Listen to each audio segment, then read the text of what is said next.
नमस्कार. पूर्णांकच्या expanding horizon या कार्यक्रमामध्ये स्वरा तुझं खूप खूप स्वागत. धन्यवाद. आजचा हा जो कार्यक्रम आहे या कार्यक्रमामध्ये सुरुवातीला मी उपस्थित ज्यांची मुलाखत घेणार आहे तिचा परिचय करून देतो. स्वरा संदेश सावंत. स्वरा ही राज्यस्तरीय जलतरणपटू आहे. सध्या रुईया महाविद्यालयामध्ये BAच्या दुसऱ्या वर्षाला शिकते. 2025ला मुंबई विद्यापीठाच्या 200 मीटर बटरफ्लाय या स्विमिंग स्पर्धेमध्ये स्वराने तृतीय क्रमांक पटकावलाय आणि 2024च्या साधारणतः सर्वच फॉर्ममध्ये म्हणजे उदाहरणार्थ 100 metre backstroke, 100 metre butterfly, 100 metre freestyle या तिन्ही स्पर्धेमध्ये स्वराने तृतीय पारितोषिक मिळवलं. आणि प्रसिद्ध जलतरणपटू रुपाली रेपाळे, अनिरुद्ध महाडिक यांच्याकडे तिचं प्रशिक्षण चालू आहे. आणि अगदीच आत्ताचीच गोष्ट म्हणजे 19 मेला स्वराने एक नवा विक्रम केला. गेटवे ऑफ इंडिया ते ट्रॉम्बे जेटी हे जे अंतर आहे म्हणजे गेटवे ऑफ इंडिया ते ट्रॉम्बे जेटी आणि ट्रॉम्बे जेटी ते परत गेटवे ऑफ इंडिया साधारणतः 40 किलोमीटरचं अंतर स्वराने पार केलं.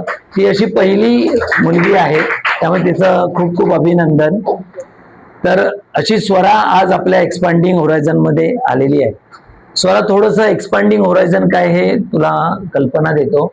पूर्णांकने टीनएजर्स जी मुलं आहेत साधारणतः 13 वयोगटापासून 12 ते 16 या वयोगटातली जी मुलं आहेत या मुलांसाठी त्या वयात म्हणजे आपण टीनएजर्स असतो तेव्हा सर्वच गोष्टी त्या काळात घ्यायच्या असतात.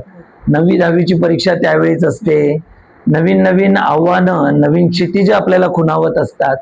आणि स्पोर्ट्स वगैरे जसं कुणाला कलेची आवड आहे, कुणाला क्रीडा स्पर्धांची वेगवेगळ्यामध्ये सहभाग करण्याची सवय आहे किंवा भाग घेत आहेत, अशा सगळ्या मुलांना त्या वयोगटामध्ये प्रेरणा देणारे असे त्यांच्यातल्याच मुलांना किंवा त्यांच्यातल्याच ज्यांनी थोडंफार त्याच्यामध्ये चांगलं कर्तृत्व गाजवलेलं आहे अशा मुलांना आपण बोलावतो या कार्यक्रमामध्ये आणि त्यांची छोटीशी मुलाखत घेतो. मुलंही काही प्रश्न विचारतील.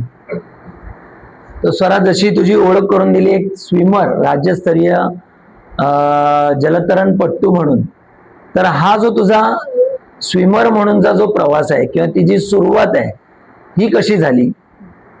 मी लहान होते आणि लहानपणी आपण सगळेच पिकनिक्सला वगैरे जातो रिसॉर्टला.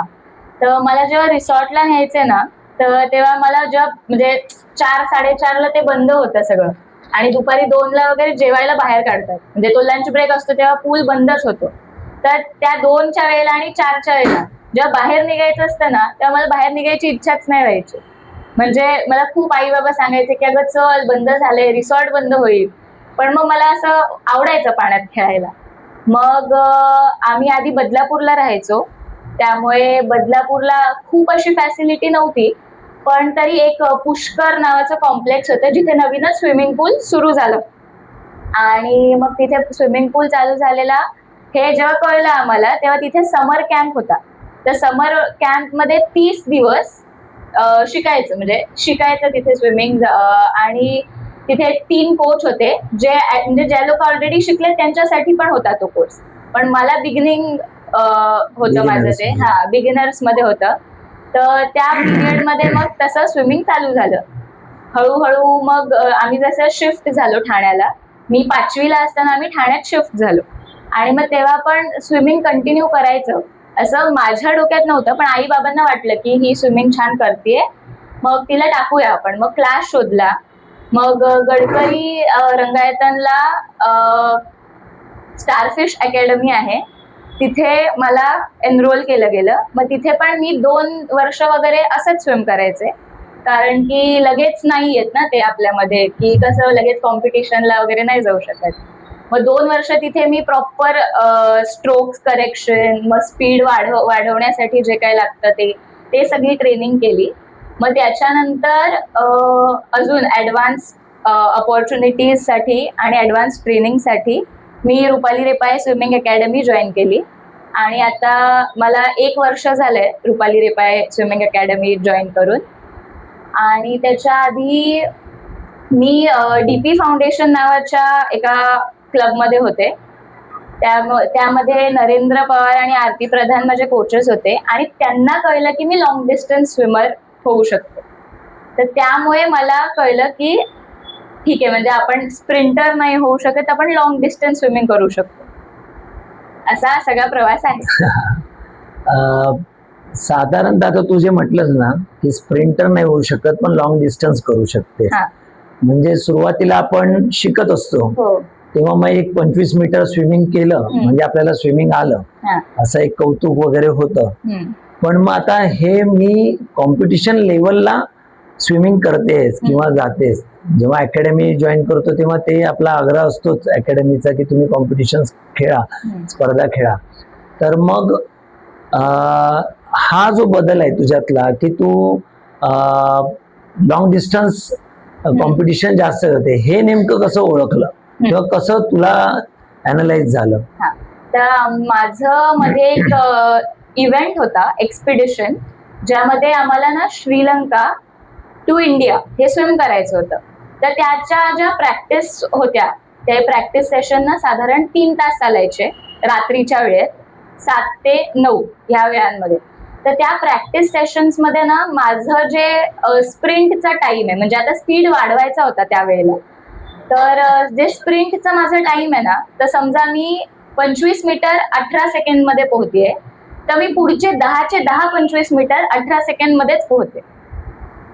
आणि जर मी स्लो पोहतेय, म्हणजे समजा मी 25 मीटर हे 20 सेकंदात पोहतेय, तर मी पूर्ण 25 मीटरचे 10 सेट 22 सेकंड 20 सेकंड त्याच पेसला मी स्विम करते आणि तो पेस मेंटेन राहतो, म्हणून मला लॉंग डिस्टन्स हे जास्त सुटेबल आहे हे त्यांना कळलं. Very good, very good.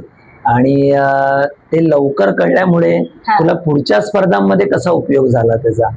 ते लवकर कळाल्यामुळे मी जे म्हणजे टाइम वेस्ट असं नाही म्हणता येणार, पण जे कॉम्पिटिशन्सला जाऊन अपयश येत होतं सारखं सारखं, जे स्प्रिंट कॉम्पिटिशन्सला होत होतं, तर त्याच्याऐवजी मी जेव्हा लॉंग डिस्टन्स साठी जायचे, तो जेव्हा अप्रोच माझ्या लाईफमध्ये आला की लॉंग डिस्टन्स करायचंय आता, तर त्यावेळेला मी माझं वर्कआउट चेंज झालं. माझं जे स्प्रिंट साठीचं वर्कआउट होतं ते तसं नव्हतं. आणि लॉंग डिस्टन्सच्या सेटमध्ये आपल्याला मोस्टली 100 मीटर पासून म्हणजे स्टार्ट करतात. स्टार्टला 100 मीटर्स असतं, मग हळूहळू ते वाढलं. आणि मग जेव्हा कॉम्पिटिशन्स आल्या, म्हणजे साधारण माझी पहिली कॉम्पिटिशन मालवणला होती, सिंधुदुर्गला, तर तेव्हा मी 1 किलोमीटर पोहलेले. तेव्हा मला 1 किलोमीटरला 1 तास लागला होता, म्हणजे साधारण मी शेवटी वगैरे आली असेल. पण ते तसं हळूहळू डेव्हलप होत गेलं की कॉम्पिटिशन्सला गेल्यानंतर कळतं की समुद्राचा प्रवाह आणि त्या सगळ्यामध्ये आपण कसं बदललं पाहिजे आणि कसं स्विम केलं पाहिजे. ग्रेट. तू म्हटलीस की पहिल्या स्पर्धेला गेलीस, पहिल्या स्पर्धेला गेलीस आणि यश आलं की काही वेगळा अनुभव आला? तुझ्या पहिल्या स्पर्धेचा अनुभव जरा शेअर करशील का? माझी पहिली स्पर्धा मालवणची होती, जसं मी सांगितलं. तर तिथे त्यावेळेला भरपूर सोयी नव्हत्या, पण जे काही होतं त्यामध्ये सुरुवातीला 7 वाजता स्टार्ट होता आमचा, त्यामुळे आम्हाला 6 वाजता रिपोर्टिंग सांगितलेलं. 6 वाजता रिपोर्टिंग करायचं, तिथे जायचं, ते लोक आपल्याला एक बिब नंबर देतात, तो लावायचा, त्यांची एक कॅप असते ती घालायची आणि त्यानंतर मग बसवून ठेवतात थोडा वेळ, म्हणजे रिलॅक्स होण्यासाठी. आणि मग त्यानंतर स्टार्ट होतो 7 वाजता. तर 7 वाजता मी साधारण जे पाण्यामध्ये गेले ते 8 पर्यंत मी आले परत. पण ते जे स्विम करताना जे काय डोक्यात विचार येत होते किंवा काय, मध्ये मध्ये असं वाटत पण होतं की गिव्हअप करावं, कारण का त्यावेळेला समुद्र पहिल्यांदा समुद्रात गेलेले मी.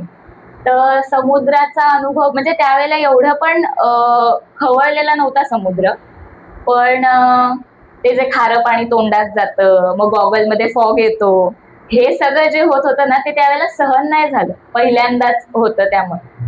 मग नंतर हळूहळू त्याची पण प्रॅक्टिस झाली आणि मग ते सॉर्ट झालं. मग जेव्हा मी बाहेर आले तेव्हा आई बाबा खुश होते की कम्प्लीट केलं, गिव्हअप नाही केलं.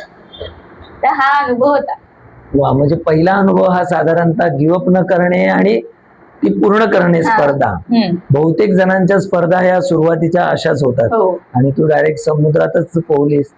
आता मग दुसरा प्रश्न की पहिलं जे पारितोषिक तुला मिळालं किंवा पहिली जी तू टायटल किंवा विजेतेपद मिळालं, तो अनुभव काय होता, त्याच्या आधीची तयारी काय होती आणि अशा स्पर्धा केल्यानंतर आपल्याला हे यश मिळतं, तर तो प्रवास थोडासा सांगशील? हा. आता जेव्हा मी पहिलं पारितोषिक मिळवलं त्यावेळेला 2019 साली गोवामध्ये होतं कॉम्पिटिशन, गोवा स्विमॅथॉन. आणि त्याची प्रॅक्टिस मला 250 मीटर्स आणि 2 किलोमीटर याला उतरवलं होतं. तर 250 मीटर्स म्हणजे आपले 25 मीटरचे 10 राऊंड. तर त्याची प्रॅक्टिस घ्यायचे आणि लॉंग डिस्टन्सच्या प्रॅक्टिससाठी म्हणजे 2 किलोमीटर त्यावेळेला लॉंग डिस्टन्स असं खूप आहे असं वाटायचं. पण 2 किलोमीटरसाठी कंटिन्यू 1 तास स्विम करा असं सांगायचंय आम्हाला. तर ह्या प्रॅक्टिस मधनं जेव्हा कॉम्पिटिशनचा दिवस आला, कॉम्पिटिशन म्हणजे मी बाहेर आले स्विम करून 2 किलोमीटर स्विम करून बाहेर आले आणि आम्ही बसलो होतो, कारण त्या रिझल्ट ना लॉंग डिस्टन्सला आपल्याला आपणच कळत नाही, कारण का खूप लोक आत जातात. प्रत्येक वयोगटाचं वेगवेगळं बक्षीस असतं, मुला मुलींचं वेगळं वेगळं असतं, तर आपल्याला कळत नाही आपला रिझल्ट काय. त्यामुळे आम्ही बसलेलो वाट बघत होतो रिझल्टची आणि आमची बाकी टीम पण होती, मग त्या लोकांना होते प्राइजेस, तर ते त्यांना कळलं होतं, त्यांनी टाइम वगैरे चेक केला होता, त्यामुळे त्यांना माहिती होतं. आणि आम्ही असेच बसलेलो, मला नव्हतं माहिती की मला प्राइज मिळणार आहे. तर अचानक ना त्यांनी म्हणजे तिसऱ्या प्राइजचं नाव पहिले घेतात, तर त्यांनी माझं नाव घेतलं आणि मी खूप खुश झाले, माझ्या डोळ्यात पाणी होतं. आई पण खूप खुश झालेली, माझ्यासोबत तेव्हा आई आलेली, बाबांना ऑफिसमुळे नव्हतं जमलं यायला. आणि त्यावेळेला मी एवढी खुश झाली की मी रडत होते आणि मग आई बोलली होती की तू रडते काय, वेडी आहेस का. आणि मग माहिती नाही का, पण असं गहीवरून आल्यासारखं किंवा मेहनत आपण जी काय करतो तिचं काहीतरी फळ झालं असं वाटलं त्यावेळेला पहिल्यांदा. ग्रेट. खूप 2019 ला तुला पहिलं असं बक्षीस मिळालं आणि मग सुरुवात झाली बक्षीस मिळण्याची की मध्ये मध्ये परत कसं होतं, एकदा आपल्याला यश मिळालं की साधारणतः पुढच्या स्पर्धेमध्ये आपल्याला किमान तेवढं यश तरी अपेक्षित असतं. तर मग असा काही अनुभव आहे का की जिथे थोडस नैराश्य आलं किंवा अपयश म्हणता येईल, असं काही अनुभव आहे का? नाही, 2019 साली जेव्हा मी गोवामध्ये मेडल मिळवलं, 3रं प्राइज होतं, त्याच्यानंतर 2019च्या डिसेंबरमध्ये, गोवा मार्च मध्ये असतं, डिसेंबरमध्ये परत माझी लॉंग डिस्टन्सचीच कॉम्पिटिशन होती मालवणला. त्यामध्ये मी 5 किलोमीटर पोहले, म्हणजे 2 किलोमीटर मग 5 किलोमीटर. तर मी 5 किलोमीटरला 9वी आले, तिथे टॉप 10 ला प्राइज असतं, मी तिथे 9वी आले. आणि तेव्हा मग मला वाटलं की म्हणजे पुढच्या वर्षी अजून काहीतरी म्हणजे 6वी येईल, 7वी येईल, असं हळूहळू मेडल्स मग येत गेले. काय सांगशील आता इथे जे स्विमिंग क्षेत्रात करिअर करणारे इच्छुक मुलं आहेत, त्यांना तुला आलेली काय काय आव्हानं आहेत होती किंवा आताही आहेत, अशी काय काय सांगू शकशील? हा, स्विमिंग करताना मेन म्हणजे मुलींचा काय प्रॉब्लेम होतो की मुलींना पिरियड्स येतात, एक एज आलं की मुलींना पिरियड्स येतात.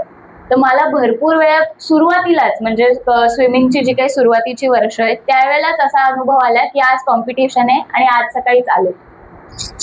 मग त्यावेळेला नक्की करायचं काय ते मला पण नव्हतं माहिती, पण कॉम्पिटिशनला आलोय, आपण पैसे भरलेत, आपण प्रवास करून आलोय, आपण मेहनत घेतलीये, या सगळ्यामुळे आपण कॉम्पिटिशनला उतरतो.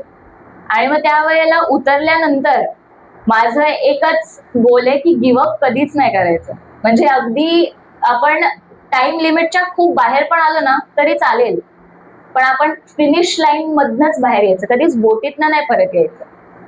हा एक गोल आहे माझा, जे कायम मी करत आले आणि करेन पुढे. वा, तुझा हा जो गोल आहे, या गोलला अचीव करण्यासाठी किंवा तो सेट होत असताना तुला कोणाकोणाची मदत झाली, काय सांगशील?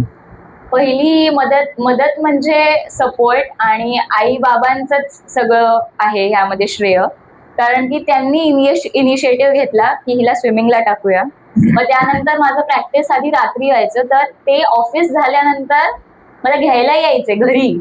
मग घरून आम्ही परत पूलला जायचो, जे साधारण 10 किलोमीटर होतं. म्हणजे घोडबंदरवरनं परत ठाणे स्टेशन, ते खूप अंतर आहे. हो. आणि ते मग बाबा ऑफिसवरनं घरी यायचे, मग आम्ही जायचो पूलवर. मग ते तिथे थांबायचे माझ्यासोबत 2 तास. मग आम्ही परत रात्री 11 वाजता वगैरे घरी पोचायचो. मग त्यानंतर उद्या सकाळी परत शाळा, तर शाळेची तयारी, ह्या सगळ्यामध्ये खूप गोंधळ असतात. आणि तरी पण ते सवय झाली एकदा की होतं, आपल्याला सवय होते त्या गोष्टीची, मग आपण करतो. आणि आई बाबा पहिले तर, मग कोचेसचं खूप योगदान आहे, की त्यांना वाटलं की ही काहीतरी करू शकते. म्हणजे त्या माझ्यामध्ये तो एक जो स्पार्क दिसायला लागतो ना, तो दिसला त्यांना. आणि माझ्यामध्ये ते होतं, कारण की मी बघितलं होतं की आई बाबा मेहनत घेत आहेत आपल्यासाठी, तर त्यांच्यासाठी हे करायचं आहे आपल्याला. वा. आई बाबांचा सपोर्ट तर आहेच. प्रशिक्षक आई बाबा हे आपल्या सोबत असतात, बरोबरीने आपले सहकारी, आपल्या बरोबर स्पर्धे देणारी मुलं, यांचा पण कधी कधी आपल्याला मदत होत असते. असं काही आहे का एखादा किस्सा? हा, म्हणजे असा पहिल्यांदाच नाही आला अनुभव, पण असं असतं की जे लोक पहिल्यांदा येतात ना कॉम्पिटिशन्सला, ते लोक विचारतात आपल्याला. आपण आता सगळ्यांना बसवलेलं असतं बीचवरती आणि नंतर असं सोडणार असतात, तर तेव्हा ना लोक विचारतात की तुझं पहिल्यांदा आहे का, किंवा तू आधी किती डिस्टन्स केलंय, किंवा तुला रँक आली आहे का. मग अशी लोक असतात. तर त्यावेळेला ना मला आमच्या सरांनी, जुन्या सरांनी एक सांगितलं होतं की आपण आपला माइंडसेट असतो ना जो, तो नाही त्यांना सांगायचा. की म्हणजे आपलं जे गोल आहे किंवा आपला जो एक ट्रिक असते, ती ट्रिक नाही सांगायची त्यांना. बाकी तुम्ही सांगू शकता की तुम्ही कसं स्विम वगैरे करता आणि कुठे प्रॅक्टिस करता, सांगू शकता. पण त्यांच्याशी गप्पाच नाही मारत बसायच्या. म्हणजे गप्पा मारत बसलं झालं, आपला पण फोकस हल्ला त्यामध्ये. बरोबर. तर हे सगळ्या गोष्टी होत असतात, पण आपण आपला फोकस जो आहे, म्हणजे आपण इथे का आलोय, तर स्विमिंगसाठी आलोय. आपण इथे पिकनिकला नाही आलोय. मग गप्पा, फ्रेंड्स बनवणं वगैरे हे तिथे नाही करायचं. आता तू फोकस हा शब्द वापरलास म्हणून एक स्पर्धा, म्हणजे स्पर्धेची तारीख साधारणतः 1-2 महिन्याआधी डिक्लेअर होते आणि मग आपली प्रॅक्टिस सुरू होते. मग सराव असतो, एक्सरसाइज असते वगैरे वगैरे, सगळं सुरू होतं, डाएट वगैरे, या सगळ्या गोष्टी सुरू होतात. आणि मग त्या फोकससाठी आपल्याला बऱ्याचशा गोष्टी सॅक्रिफाईस कराव्या लागतात, किंवा बऱ्याचशा गोष्टी आपल्याला ऍड ऑन कराव्या लागतात, बरीचशी मेहनत वाढवावी लागते. तर हा तुझा रोडमॅप काय आहे या प्रत्येक स्पर्धेच्या आधीचा? आता प्रत्येक स्पर्धेच्या आधी ना महिना माहिती असतो साधारण की कोणत्या महिन्यात कोणती कॉम्पिटिशन येणार आहे. तर आधी मी फक्त डिसेंबरला मालवणची कॉम्पिटिशन असते तेच करायची, त्याला वर्षभर टाइम असतो. आणि म्हणजे आपला एक कॉम्पिटिशन झाली की मग पुढे जानेवारी, मग परत डिसेंबरची कॉम्पिटिशन आहे असं. आणि अधेमध्ये गोवा किंवा जर अजून एखादी वेगळी कॉम्पिटिशन असेल तर ते करायचो. पण मेन गोल ते होतं की वर्षभर आहे आपल्याकडे वेळ, त्यामुळे त्यावेळेला असं सुरुवातीपासूनच नाही व्हायचं की प्रॅक्टिसची सुरुवात, पण जे म्हणजे 2 महिने असतात तेव्हा इंटेन्सिटी वाढायची वर्कआउटची. आणि मी एक म्हणजे मला जेव्हा 19 किलोमीटर पहिल्यांदा करायचं होतं, म्हणजे मी आधी त्याच्या फक्त 10 किलोमीटर केलेलं. मुर्शिदाबादला मी 2023 साली 19 किलोमीटर केलं भागीरथी रिव्हर मध्ये. तर ते रिव्हर स्विमिंग माझं फर्स्ट टाइम होतं. आणि तेव्हा मी खूप वेट पुट ऑन केलं होतं. आणि तेव्हा मला सांगितलेलं आमच्या मॅडमनी की तुला ना वेट कमी करावं लागेल, त्यासाठी तू काहीतरी सुरू कर, डाएट कर किंवा जिम लाव. तेव्हा मी जिम पण लावली. आणि म्हणजे ते कळलं होतं साधारण 4 महिने आधी की असं असं कॉम्पिटिशन आहे या महिन्यामध्ये. तर आणि हे आपण करायचंय ह्या वर्षी, कारण का तेवढं प्रिपेअर झालीये असं मॅम आणि सरांना वाटलं की हिचं तेवढी तयारी झाली आता की ही 19 किलोमीटर करू शकतो. तर त्यावेळेला मी रोज सकाळी 7 वाजता उठायचे आणि बाबांसोबत मी चालायला जायचे. बाबा चालायचे, मी धावायचे. तर त्या ज्या 2-4 महिन्यांमध्ये माझं वजन कमी झालं आणि त्यामुळे स्टॅमिना वाढतो धावल्यामुळे. तर त्यामुळे मी बारीक पण झाले, स्टॅमिना वाढला. आणि जे म्हणजे एस्टिमेटेड टाइम असतो ना की एवढ्या वेळातच हिचं कम्प्लीट होईल 19 किलोमीटर, तर मला त्यापेक्षा 1 तास कमी लागला. वा. जे कोचेसचं एस्टिमेशन होतं किंवा माझं पण होतं की मला एवढा वेळ लागेल एवढं स्विमिंग करायचंय म्हणजे, तर त्यापेक्षा कमी 1 तास लागला. आणि तेव्हा मला कळलं की जर हे जिम, रनिंग हे सगळं फोकस्ड असेल, डाएट पण फोकस्ड असेल, तर आपल्याला खरंच म्हणजे खूप फरक येतो त्या गोष्टींमध्ये. डाएट म्हणजे नेमकं काय? डाएट विषयातलं काय सांगशील? डाएट मध्ये मोस्टली ना बाहेरचं नाही खायचं. म्हणजे मी ज्या वेळेला कॉम्पिटिशन्स ना वगैरे जाते ना, तेव्हा मी पूर्ण 2 महिने बाहेरचं काहीच नाही खात. म्हणजे त्यावेळेला असा डिटॉक्स होऊन जाते बॉडी, असं म्हणू शकतो आपण. पण त्यावेळेला बाहेरचं काहीच नाही खायचं. आणि मेन म्हणजे गोड कमी खायचं, म्हणजे गोड बंदच करायचंय मला तर आता. म्हणजे मी पण ते हळूहळू शिकतेय की कसं कमी खायचं ते सगळं. आणि बिस्किट अजिबात नाही खायचे. सगळ्यात वाईट म्हणजे बिस्किट, कारण की ती गोड पण असतात आणि त्यात मैदा पण असतो. आणि काय खायचं तर अंडी, फिश या सगळ्यामध्ये खूप प्रोटीन असतं. मटन, चिकन हे सगळं. आता चिकन पण बर्ड फ्लू खूप वाढलाय, त्यामुळे चिकन तर कमीच. पण प्रोटीन वाल्या गोष्टी जास्त खायच्या. भाजीपाला, पालेभाज्या खायच्या, भाकरी भाजी हे सगळं खायचं. तू आता हा सगळा फोकस एक्सपोर्ट्स म्हणून, त्यानंतर स्पर्धा म्हणून असं सगळं झालं, पण बरोबरीने सर्वसाधारणपणे आपल्या समाजात अभ्यास याला प्राधान्य आणि त्याच्यानंतर मग आपल्या आवडीनिवडी, कला, क्रीडा यांना दुसरं स्थान असतं.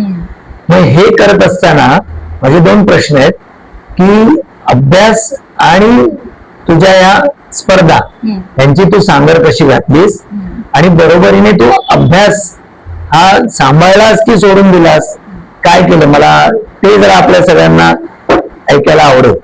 अभ्यास मी सोडला नाही, कारण का ते असं सोडता येत नाही. तर अभ्यास ना मी रात्री करायचे. मला रात्री अभ्यास जमतो, सकाळी किंवा दुपारी पेक्षा. रात्री जागून केलेला अभ्यास माझ्या लक्षात राहतो. तर परीक्षा आणि स्पर्धा हे जर क्लॅश होत, म्हणजे आतापर्यंत मागच्या वर्षापर्यंत तरी असं नव्हतं. मागच्या वर्षी नाही, याच वर्षी. पण त्याच्या आधी असं कधी झालं नाही, कारण त्या ते जे सी स्विमिंग वाले कॉम्पिटिशन असतात ना, त्या अशा मुलांच्या परीक्षा सोडूनच असतात, त्यांनी ऑर्गनाईज तशाच केलेल्या असतात. तर ते असं क्लॅश नाही झालं. पण त्यामुळे काय व्हायचं की मी म्हणलं जसं की आधी माझी रात्रीची प्रॅक्टिस असायची, तर मी काय करायचे, कॉलेजला जायचे सकाळी. कॉलेजवरनं मग मी संध्याकाळी घरी आले की मग स्विमिंगला जायचं डायरेक्ट. मग स्विमिंगला गेलं की मग स्विमिंगवरनं 2 तासानंतर जेव्हा आपण बाहेर येतो तेव्हा आपण फुल एक्झॉस्ट असतो. मग जेवायचं आणि झोपायचं. तर मी झोपले तरी ना 1 तास झोपायचं, उठायचं, परत अभ्यास करायचा. जे काय पूर्ण आहे उद्या द्यायचंय ते करायचं. आणि असं मॅनेज केलं मी जोपर्यंत माझं रात्री स्विमिंग होतं. आणि आता सकाळी असतं माझं स्विमिंग 3 तास. तर तेव्हा आता पण मी रात्रीच अभ्यास करते. पण मध्ये मध्ये जो ब्रेक मिळतो आपल्याला की कॉलेजवरनं घरी आली तर दुपारी जेवायला आणि मग नंतर मला जिम असते आता, तर तो जो काळ आहे तो मी माझ्या अभ्यासाला वापरते. असं आहे, अभ्यास आहे सोबत. आता हे सांगितलं कॉलेज जीवनातलं, पण टीनेजर्सला सर्वात महत्वाची फेज असते ती म्हणजे 10वी आणि 12वी. तर तुझं 10वी आणि 12वीचं एकूण रिझल्ट काय, म्हणजे सगळ्यांना ऐकायला आवडेल सुद्धा. आणि त्यावेळेला तू काय मेहनत घेतली, कारण बोर्ड एक्झाम हा एक प्रत्येकाच्या आयुष्यातला एक अतिशय महत्वाचा टप्पा पालकांच्या दृष्टीने आणि त्या मुलाच्याही दृष्टीने असतो. तर ते जरा 2 टप्पे तुझे जरा सांग, त्याचे मार्क्स सांग. मला 10वीला 85% होते आणि मला 12वीला 86% होते. Very good. तर 10वीला मी साधारण जानेवारी, परीक्षा असते फेब्रुवारी मार्च मध्ये. जानेवारी मध्ये माझा एक इव्हेंट होता 36 किलोमीटरचा, Dharamtar to gateway, relay pattern मध्ये होता तो इव्हेंट. तर मी त्या दिवशी तिथे होते. 26 जानेवारीला आपला रिपब्लिक डे असतो, तर त्यावेळेलाच त्याच दिवशी तो इव्हेंट होता. आणि मग त्याच्यानंतर मी ब्रेक घेतला स्विमिंग पासून अभ्यासासाठी 2 महिने. पण त्या ब्रेकमुळे काय झालं, म्हणजे मी ब्रेक मध्ये अभ्यास करायचे आणि त्या 2 महिनेच मी अभ्यास केला. ही माझी खूप मोठी चूक आहे की मी 10वीचं पूर्ण वर्ष मजा की 10वी आहे, शेवटचं वर्ष आहे, मजा करूया मित्रमैत्रिणी, हे सगळं करण्यामध्ये माझा फोकस हल्ला होता. पण जे शेवटचे 2 महिने होते त्यामध्ये आईनी माझा खूप अभ्यास घेतला. म्हणजे त्यावेळेला असं कोणी करत नाही, 10वीच्या मुलीला आई का अभ्यास घेईल, पण तरी माझ्या आईने माझा अभ्यास घेतला. तिने खूप असं सपोर्ट केलं, उत्तरं पाठ करून घेतली, हे सगळं तिने तेव्हा केलं. आणि मग त्यामुळे माझे मार्क जे प्रिलिम्सला आपल्याला कळतं ना आपण कुठे अभ्यास केल्यावरती, तर ते कळलं होतं की खूपच कमी मार्क आहेत. म्हणजे 30 मार्काच्या टेस्टला वगैरे मला 15 मार्क मिळायचे, 50%. पण त्यामुळे मग कळलं की आपल्याला खूप मेहनत करायची अजून अभ्यासात. मग त्यावेळेला आईने हेल्प केली आणि मग ते स्कोर माझा वाढला तसा. पण ही मेहनत म्हणजे नेमकं काय? आम्हाला सगळ्यांना वाटतं की मेहनत करायची, ठरवतो सुद्धा, पण मेहनत म्हणजे नेमकं काय करायचं असतं? फोकसने अभ्यास करायचा. म्हणजे आता समजा आपण 3 तास अभ्यास करतो, तर त्या 3 तासांमध्ये ना आजूबाजूला मोबाईल किंवा आई बाबा गप्पा मारतायत किंवा पाहुणे आलेत किंवा कोणतरी बाजूला बसून खातंय किंवा मोबाईल बघतंय किंवा झोपलंय, हे सगळं नसायला पाहिजे. म्हणजे माझ्यासाठी तरी ते होतं त्यावेळेला की बाजूला कोणी झोपलं जरी असेल ना, मग मला त्यांना बघून झोप यायची. तर ते असं एक असतं. तर ते सगळं नसावं, म्हणजे डिस्ट्रॅक्शन्स नसावे. जर 3 तास अभ्यास करतोय तर ते 3 तास डेडिकेट करायचे अभ्यासाला. जर 2 तास करतोय तर 2 तास. आणि मग जरासा कंटाळा आला तर आपण एक राऊंड मारू द्यायचं. त्या पिरियड मध्ये मोबाईल नाही घ्यायचा. 10वीच्या काळात तर मोबाईल नसतोच. म्हणजे शाळेत जाईपर्यंत म्हणजे शाळा सुटेपर्यंत मोबाईल नसावा, हे माझं खूप ऑब्झर्वेशन आहे. की आता तर 6वी 7वीच्या पोरांकडे मोबाईल असतात, त्यांचे इंस्टाग्राम हँडल्स असतात. तर ते सगळं त्यामुळे अभ्यासामधला फोकस हलतो. इंस्टाग्राम म्हटलीस म्हणून सोशल मीडियाचा आपला फोकस हटण्यामध्ये किंवा इव्हन आपल्या ग्रोथ मध्ये काय कॉन्ट्रीब्युशन आहे असं तुला वाटतं? सोशल मीडिया म्हणजे सगळं झालं आपलं, हे सगळं स्नॅपचॅट पासून, साधारणतः मुलांची सुरुवात स्नॅपचॅट पासून सुरुवात होते, मग व्हॉट्सअप, इन्स्टा पासून ती पुढे पुढे पुढे पुढे अजून काहीतरी येईल. तर त्याबद्दल काय, टिकटॉकला तर बंद झालं आपल्याकडे, पण रील्स आहेतच आपल्याकडे. तर एक मुलगी म्हणून तुला स्विमिंग पूलवर असे रील्स वगैरे करावेसे वाटले टायटल जिंकल्यावर किंवा काय, तर ह्या 2 गोष्टींमध्ये सोशल मीडियाचं कॉन्ट्रीब्युशन काय वाटतं तुला? तर सोशल मीडियामध्ये म्हणजे आपण जर तो चांगल्यापणे वापर केला तर ते चांगलं आहे, आपल्यासाठी बेनिफिट आहे त्याचा, की आपल्याला जगभरातल्या न्यूज कळतात. एखादं नवीन काहीतरी जगाच्या कुठल्या तरी वेगळ्या कोपऱ्यात होत असेल तर ते आपल्याला घरी बसल्या कळतं. तर तो एक चांगला फायदा आहे त्याचा. पण त्यावरती बऱ्याच फालतू गोष्टी सुद्धा असतात, म्हणजे जे गरजेचंच नाहीये. आता एखादा ट्रेंड चालू असतो, गरजेचा आहे का तो? नाही, तरी पण तो आपण बघतो, ते आपण हसतो त्यावरती. एंटरटेनमेंट म्हणून ते पकडलं ना तर ठीक आहे. पण जर आपण ते आपल्या डेली लाईफ मध्ये सारखंच बोलतोय किंवा सारखंच त्याविषयी गप्पा आहेत किंवा जे आपण ग्रुप डिस्कशन्स मध्ये बसलोय किंवा जर मित्रमैत्रिणी बसलोय तर आपण त्याच विषयी बोलतोय, किंवा तू ती रील बघितली का किंवा तू तो ट्रेंड बघितला का, तर हे नसायला पाहिजे. ती एंटरटेनमेंट आहे, ते तिथे बघायचं. 15 सेकंडची रील असते, ती तिथे तशीच सोडून द्यायची, हे माझं म्हणणं आहे. आणि जे स्विमिंग पूलचं वगैरे आहे की अचिव्हमेंट मिळाल्यानंतर की त्याचं पब्लिसिटी म्हणा किंवा जे रील्स म्हणा बनवावेसे वाटतात, तर मला असं कधीच नाही वाटलं की रील्स बनवाव्या पूलमध्ये किंवा मी स्विमिंग करते असं दाखवावं लोकांना, असं मला तरी कधीच नाही झालं. पण असतात काही लोक, त्यांना शेअर करावं असं वाटतं, तर ते पण तेवढ्या पुरतं लिमिटेड असावं. म्हणजे सोशल मीडियाला एक लिमिट असायला पाहिजे, तरच ते चांगलं आहे. आपण सगळंच टाकतोय त्यावरती की आपल्या जीवनात काय चाललंय. म्हणजे मी आज जर घरी 7 वाजता उठले तर मी 7 वाजता उठल्यापासून ते मी 12 वाजता जेवते तोपर्यंत तर सगळं टाकत असेल, त्यामुळे ते चुकीचं आहे. 7 वाजता उठले आणि हे सगळं सांगितलं, तर साधारणतः आता तू सेकंड इयरला आहेस, तू या कॉलेज सारख्या मोठ्या कॉलेजमध्ये आहेस, तर तिथे अभ्यास तर असणारच, परीक्षा पण असणार. मग आता प्रॅक्टिस आणि अभ्यास हे सगळं आणि तुझा हा दिनक्रम जरा फोड करून सांग, विस्तृत सांग की तुझा दिनक्रम काय आहे. तर माझा दिनक्रम आहे की मी 4 वाजता उठते, माझी प्रॅक्टिस असते 5 ते 7:30 पूलवरती. आणि जर म्हणजे जो म्हणजे सुट्टीचा दिवस असेल किंवा एखाद दिवशी मला कॉलेज नसेल तर मग त्यावेळेला 8 वाजतात, 8:30 होतात कधी कधी प्रॅक्टिसचे, म्हणजे प्रॅक्टिस वाढते. तर त्याच्यानंतर कॉलेजला मला पोहोचायचं असतं 8:30 वाजता. मी स्विमिंग पूल वरती आंघोळ वगैरे करून मग ट्रेन पकडते, म्हणजे तिथेच सगळं चेंज वगैरे करायचं, कॉलेजची तयारी करायची, डायरेक्ट कॉलेजला जायचं. कॉलेजला जाताना पण ते लोकल ट्रेनची धावपळ. कॉलेजला पोहोचल्यानंतर मग अभ्यास, त्यानंतर ब्रेक असतो कॉलेजमध्ये, त्यावेळेला पण खाल्लं तर, नाही तर मग मला अभ्यास असतो अर्धवट राहिलेला, तो मी करते. मग त्यानंतर साधारण 1:30 किंवा 2:30 पर्यंत लेक्चर्स असतात दुपारच्या. मग त्याच्यानंतर मी घरी येते, जेवते आणि जो दिलाय अभ्यास तो करायचा. आणि जर नाहीच म्हणजे एखाद दिवशी खूपच कंटाळा आलाय तर आराम करायचा.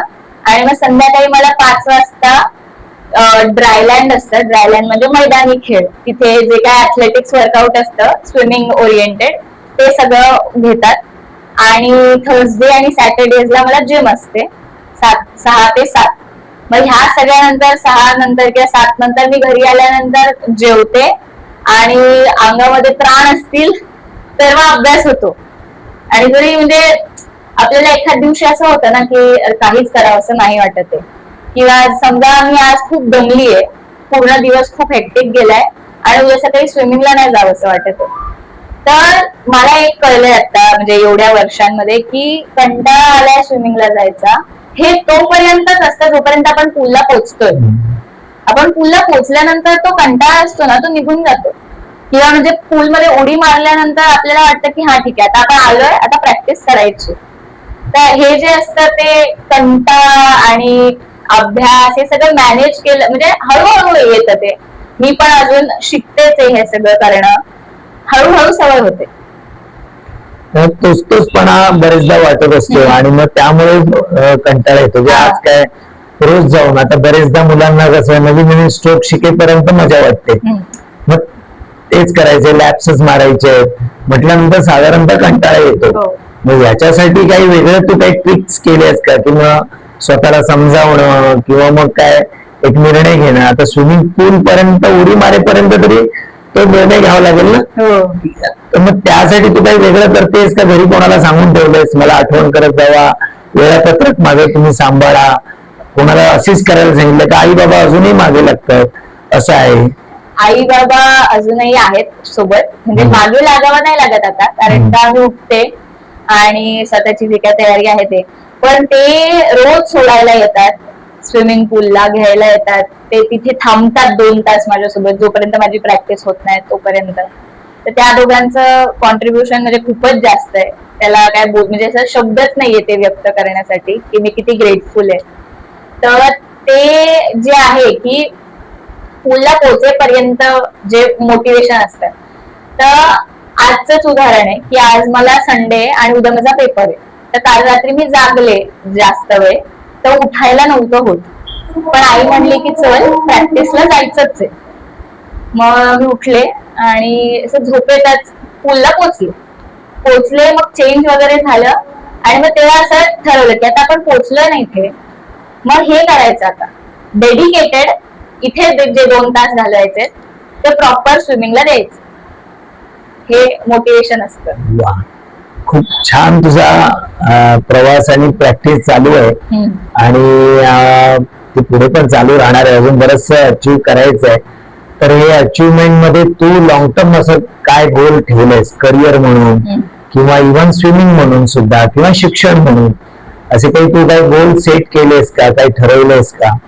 तर गोल्स मध्ये माझे खूप शॉर्ट टर्म गोल्स आहेत, लॉंग टर्म असं काही नाहीये अजून तरी, किंवा मग मी असं पुढचा विचार नाही केला. म्हणजे मला माझं डेस्टिनेशन नाही माहिती, पण मला माझी जर्नी माहिती आहे की मी काय करणार आहे, किंवा माझ्या समोर जर 2 गोष्टी ठेवल्या तर मला माहितीये की मी काय चूज करणार. तर हे जे आहे ह्याची क्लॅरिटी असेल ना तरी म्हणजे short term goals is okay.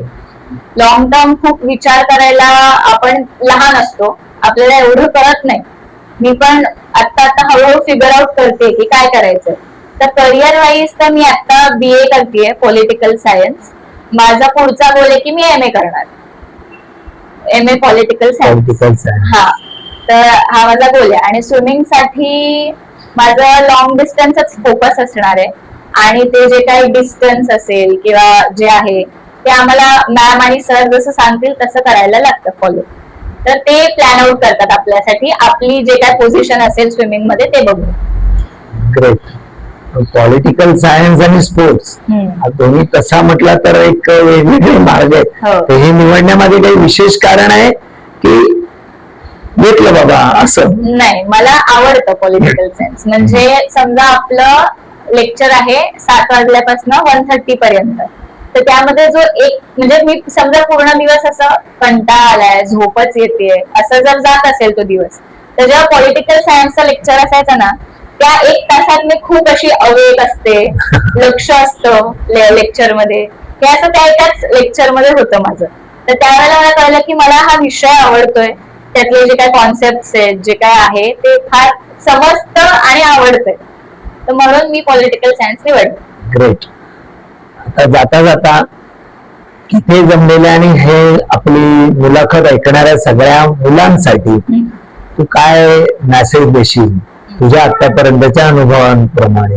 साधारणतः तुझं स्विमिंग किती वर्षापासून सुरू झालं? 2017. 2017 तो 11-12 वर्षाची होती.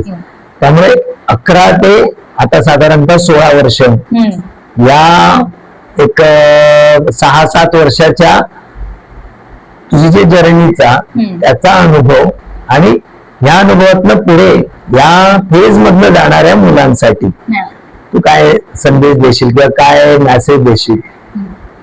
तर हे जे आपलं पिरियड असतो ना, हा टीनेज वाला, यामध्ये आपल्याकडे खूप वेगवेगळे डिस्ट्रॅक्शन्स येतात. आपल्याकडे मित्रमैत्रिणींचा पिअर प्रेशर ज्याला आपण बोलतो ते असतं, की मित्रमैत्रिणी बोलले की चलाच बाहेर जाऊया, तर आपण त्यांच्या प्रभावाखाली येऊन जातोय का बाहेर, किंवा आपलं फोकस ठरलेलं आहे की नाही आता मी घरी जाणार आहे, मला हे आहे, माझा डे प्लॅन्ड आउट आहे, मी तसंच करणार आहे, हे सगळं असतं. आणि दुसरं म्हणजे की आपला फोकस आणि गोल हे जर आपले क्लिअर असतील ना, जसं मी म्हणलं की लॉंग टर्म नसेल, शॉर्ट टर्म जरी गोल असेल की माहितीये की मी घरी जाऊन काय करणार आहे, तरी ते आपल्याला जास्त बेनिफिट देतं. की तुमचा जर 1 दिवस प्लॅन असेल ना, तरी तो 1 दिवसाचा प्लॅन तुम्हाला पुढचे अजून दिवस तुम्हाला तशी सवय लावतं की तुमचा दिवस प्लॅन. आणि दुसरं म्हणजे की एक मेसेज द्यायचा असेल तर असा देईन की कधीच म्हणजे तुम्हाला जे आवडतं ते करा आणि कधीच गिव्हअप नका करू. तुम्हाला जे आता खूप असे हे येतात, त्यामध्ये ऑब्स्टेकल्स येतात, पण त्यांना फेस करणं हे पण एक असतं. म्हणजे ती एक प्रोसेस असते ती आपल्याला लगेच नाही येत, हळूहळू येते, पण ते करत राहणं, आपली जी कन्सिस्टन्सी असते.